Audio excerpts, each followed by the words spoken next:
అరే ప్రజలేదని కూడా చేయడానికి ప్రభుత్వం సిద్ధంగా ఉంటుంది. దానికి ప్రతిపక్షాలు మొత్తం బురద ఖమ్మంలో వాళ్ళంతా మీరు అనేది కబ్జాదారులా ఇప్పుడు సార్ అక్కడ ఇప్పుడు తీసుకుందని హైకోర్టు చెప్పింది. సిసిఎల్ఏ నిర్ధారించిన తర్వాత కలెక్టర్ గారి నేతృత్వంలో అక్కడ ఖాళీ చేయించారు.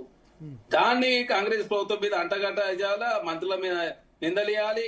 మొన్న ఏదో నాగరికత జరిగితే ఆ రాజేష్ రెడ్డి చేసిన అదొక మా మీద వేస్తారు. తర్వాత నిన్న జరిగితే అది మధుర జరిగితే ప్రతిదీ బడగాల్సి వాసుదేవరావు గారు స్థానికులు అక్కడ ఉన్నారు.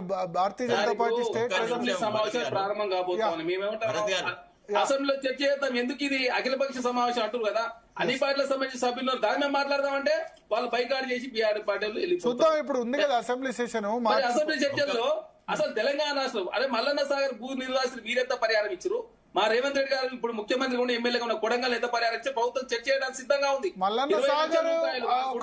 మల్లన్న సాగర్ లో ఎక్కువ ఇచ్చారు, మిగతా చోట్ల తక్కువ ఇచ్చారనే కదా మీరు గొడవ వేసింది అప్పుడు. అరే మాది ఎంత కొడంగల్ తో పోలిస్తే మల్లన్న సాగర్ ఇచ్చింది సార్.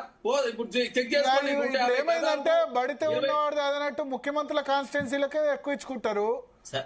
రేవంత్ రెడ్డి అయినా కేసీఆర్ అయినా మిగతా చోట్ల బిచ్చం పడేసి పడేస్తారు. అదే సమస్య సార్. ఎలివేటెడ్ కారిడార్ అనేది ముఖ్యమంత్రి కాన్స్టిట్యూన్సీ కాదు కదా. గతంలో వారు ఎంపీ పనిచేసి మిగతా చోట్ల బిచ్చం పడేసాడు మాత్రం బీఆర్ఎస్ పార్టీకి సంబంధించిన నాయకులు కూడా చాలా సంతోషం వ్యక్తం చేస్తా ఉన్నారు. 90,000 రూపాయలు అంటే చాలా బిగ్ అమౌంట్. శామిలిపేట ఏరియాలో ప్లాట్ కొంటున్నాం, ఇప్పుడే రియల్ ఎస్టేట్ కదలికలు స్టార్ట్ అని చెప్పి చెప్తా ఉన్నారు. అంటే ప్రతిదాని రాజకీయం చేయాలా బటగా. ఒకసారి వాసుదేవరావు గారి విషయం తీసుకుందాం. స్థానికులైనా మంత్రులు అవినీతి చేసిరు.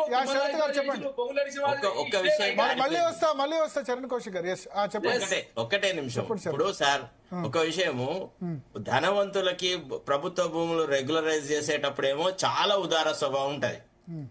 అసలు మొత్తం కంప్లీట్ గా ఇప్పుడు ఎన్ని భూములు ఎంత మందికి రెగ్యులరైజ్ అయినాయి సార్?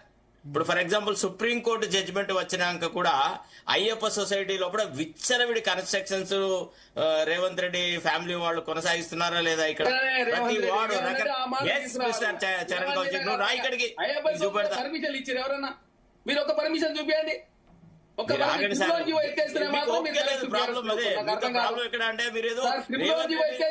పర్యావరణ హాని చేసింది వాళ్ళ మేము చెప్పండి.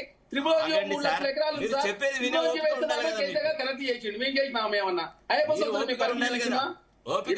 పట్టగాల్చి రేవంత్ రెడ్డి గారి కుటుంబాన్ని తీసుకురావాలి. రేవంత్ రెడ్డి మా మంత్రులు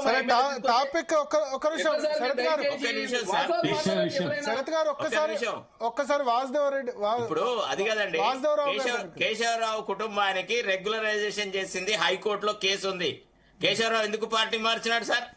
ఆ రెగ్యులరైజేషన్ ప్రాసెస్ ఏదైనా ప్రాబ్లం వస్తుందని చెప్పి పార్టీ మార్చేసేసి ఇటు వచ్చినారు. ఇట్లా రకరకాల వ్యవహారాలు జరిగినాయి. ప్రభుత్వ భూములు అన్యాక్రాంతం కాలేదా? అధికార పక్షం కొట్టేయలేదా? చెప్పండి ఒక మాట. ఎన్ని ఎకరాలు చేసి ఒకసారి చెక్ చేయండి మీరు. పువ్వాడయ్య కుమార్ చేసుకోవచ్చు, వాళ్ళంతా బీఆర్ఎస్ పార్టీ చేసుకున్నారు. వాళ్ళు ప్రభుత్వంలో ఉన్నారు కదా, గుంజుకోండి. ఒక్క భూమికి ఒక గజం కూడా మీరు రెగ్యులరైజ్ చేయలేదు ఇప్పుడు. ఓకే వాసుదేవరావు గారు సార్, మల్లన్న సాగర్ ప్రాజెక్టుకి ఎంత కాంపన్సేషన్ ఇచ్చినాము, కొడంగల్కి ఎంత సంపాదించినాము అని అంటే, మల్లన్న సాగర్ కాంపన్సేషన్ ఇచ్చినప్పుడు బంగారం ధర 30,000, ఇప్పుడు 1,30,000. నువ్వు ఇచ్చే పైసలకి వాల్యూ ఏమున్నది? దానికేం పోలికండి నాకు అర్థం ఎందుకు లేదు? ల్యాండ్ వాల్యూస్ కూడా అట్లే పెరిగినాయి.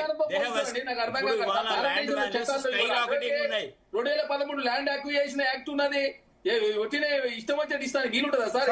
ఒక్క నిమిషం సార్, ఒక్క నిమిషం వాసుదేవరావు గారి దగ్గరికి వెళ్దాం. ఆయన స్థానికులు, భారతీయ జనతా పార్టీ